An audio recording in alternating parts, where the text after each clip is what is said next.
Gilgit and Baltistan were part of the state of Jammu and Kashmir that acceded to India.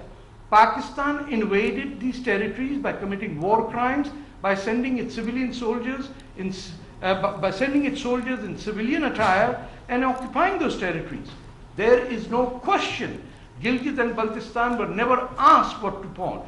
Number two, they are sovereign territory occupied by Pakistan, and they are sovereign territory because India recognizes as such.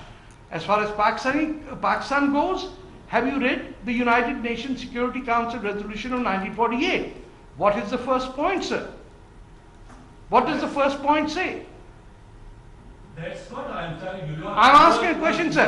If you don't have, one second. No, just a second. If you don't have the answer, sir.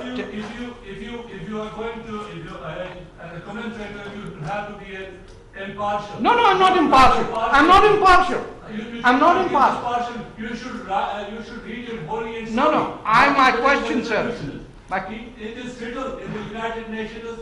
Government Kashmir is disputed territory. No, it's not. Not part of India. It's not. Have you? It is. You can go to UN map. Okay.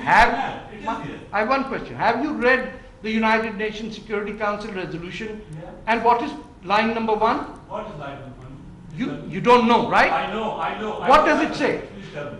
What is it? What you have read. It says that Pakistan will withdraw every soldier and civilian from the territory of the state of Jammu and Kashmir that it did not occupy or were not present there on August 14, 1947.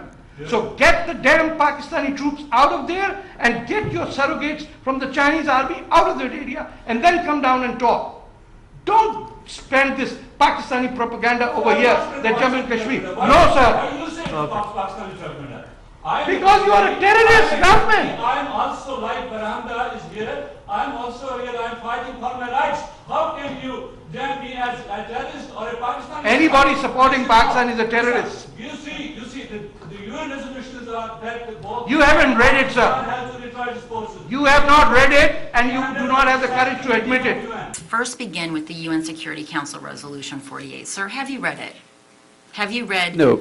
Okay, so the first thing I'm going to encourage you to do is go on to the UN Security Council's website and read that fabulous resolution that every Pakistani points to, but which not a single one has read. I also then want you to take the actual version from the UN Security Council, and then I want you to compare that to the claims made by Pakistan's permanent representation to the UN. And you're going to understand your confusion, sir.